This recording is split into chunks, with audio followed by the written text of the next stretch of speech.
ഈ തേരും തെളിച്ച് ഡ്രൈവർ ചേട്ടൻ ഞങ്ങളെ കൊണ്ട് എത്തിച്ചത് പരുന്തുംപാറയിലെ കാനോപ്പി സിപ്പ് ലൈൻ അഡ്വഞ്ചറസ് പാർക്കിലേക്കാണ്. അത്രയ്ക്ക് പേടിക്കാനൊന്നുമില്ല. എന്തെന്നാലും സജ്ജേട്ട സേഫ് ആയിരിക്കും. പിന്നെ ഞാനല്ലേ കൂടെ. ഇങ്ങനെ സിപ്പ് ലൈനെ കുറിച്ച് തള്ളി തള്ളി ഒരാവേശം കയറ്റി വാതുക്കൾ വരെ കൊണ്ടെത്തിച്ചെങ്കിലും എന്റെ തെറാപ്പി ഫെയിലായി. ഏറ്റില്ല. മമ്മിക്ക് ലോകത്ത് വിശ്വാസമില്ലാത്ത ഒരേ ഒരാള് ഞാൻ മാത്രമാണെന്നാണ് പറഞ്ഞത്. തലയൊന്നിന് 500 രൂപ വിലയിട്ട് ഇവിടത്തെ താടി വെച്ച് ചേട്ടൻ ടിക്കറ്റ് അടിച്ചു തന്നു. ഇനിയിപ്പോ നിങ്ങൾ എന്നാ വേണേലും കാണിക്ക്, ഞാനങ്ങ് പോയേക്കുവാന്ന് പറഞ്ഞ് പുള്ളി പോയി. ഈ കലാപരിപാടിയുടെ നടയടി ആരംഭിച്ചത് ഉമ്മാന്റെ ഒടുക്കത്തെ കരളിന്റെ കഷ്ണവും 2 കുരുപ്പുകളും ചേർന്നു.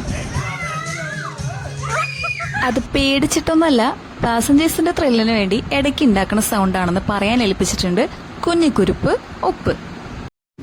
നിങ്ങൾ പാത്തുകൊണ്ടിരിക്കുന്നത് വൈറ്റിലയും തമ്മനവും തമ്മിലുള്ള അന്തർധാര സജീവമാക്കണ ഒരു സീൻ. കാട്ടുവള്ളിയിൽ തൂങ്ങിയാടി ഉറങ്ങി നടന്ന ടാർസനെ സ്മരിച്ചുകൊണ്ട് ഞങ്ങൾ 2 പേരും സെറ്റായി. കാര്യം പറഞ്ഞാൽ ഇതത്ര പേടിക്കാനുള്ള ഹൈറ്റ് ഒന്നുമില്ല. എന്നാലും അക്രോഫോബിയ ഒക്കെ ഉള്ളവർക്ക്, അതായത് ഈ ഉയരം ഒക്കെ പേടിയുള്ളവർക്ക് ചെറിയ പ്രയാസം ഉണ്ടാവും. പക്ഷെ ഞാനൊരു കാര്യം പറയട്ടെ, ലൈഫിൽ ഒരിക്കലെങ്കിലും ഇതൊന്ന് എക്സ്പീരിയൻസ് ചെയ്തിട്ടുണ്ടെങ്കിൽ നമുക്ക് ഈ ഫിയർ ഓവർകം ചെയ്യാൻ പറ്റും. ഈ പെണ്ണുമ്പോൾ എനിക്ക് നാത്തുമ്പോര് കാണിക്കാനുള്ള ഒരു ചാൻസ് തരാത്തത് കൊണ്ട് തൽക്കാലം ഇതിവിടെ കിടക്കട്ടെ. ഇതെങ്ങാനും പൊട്ടി ഞാൻ താഴെ വീണാലും എന്റെ മരിപ്പിനുള്ള ചായക്കും വടക്കും തേയിലക്കുളന്തൊന്നുമില്ലേ ഞാൻ ഡെഡ് ആവുള്ളെന്ന് ഉറപ്പിച്ചിട്ടാണ് ഈ പോക്ക്.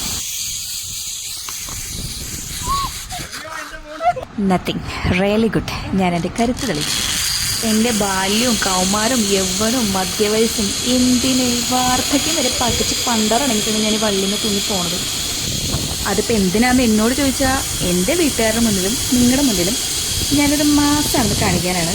32 പല്ലില് എനിക്കുള്ള 28 പല്ല് പുറത്തിട്ടിട്ട് 2 അറ്റവും കൂട്ടിമുട്ടിക്കാൻ ഞാൻ ഈ വള്ളി തുന്നിപ്പോണത്. സിപ്പ് ലൈൻ ഞാൻ ഫസ്റ്റ് ടൈം ആയതുകൊണ്ട് ഇനി ഒരു തിരിച്ചുവരവ് ഉണ്ടാവില്ല ശശിയെ ഭയന്ന് പറഞ്ഞിറങ്ങി എന്നോട്. ഞാൻ വീണാലും ഫോണിലൊന്നും പറ്റരുതേ എന്ന് മോട്ടിവേറ്റ് ചെയ്ത വീട്ടുകാരോടുള്ള നന്ദി ഈ അവസരത്തിൽ അറിയിച്ചിട്ടുണ്ട്. ഇല്ല, ഒന്നും പറ്റിയിട്ടില്ല. മതിൽ നല്ല സ്ട്രോങ് ആണ്. എന്റെ പള്ളിയൊരുക്കും പള്ളി അഴിക്കലും ഒക്കെ നടത്തി തന്നത് ഇവിടുത്തെ സ്റ്റാഫായിട്ടുള്ള ഈ ചേച്ചിമാരാണ്. ഇളക്കല്ലേ ഇളക്കല്ലേ എന്ന് ഞാൻ മാക്സിമം പറഞ്ഞതാണ്. ഒട്ടക്കി എപ്പട്ട പരിപാടി അവതരിപ്പിച്ചാലും ഇതാണല്ലോ എനിക്ക് അവസ്ഥ. എന്റെ ഈ ജാടെ അഹങ്കാരമൊക്കെ കണ്ടിട്ട് വിട്ട എങ്ങനെ കണ്ടു പോകരുത് എന്നുള്ളൊരു ഭയമായിരുന്നു അതില്.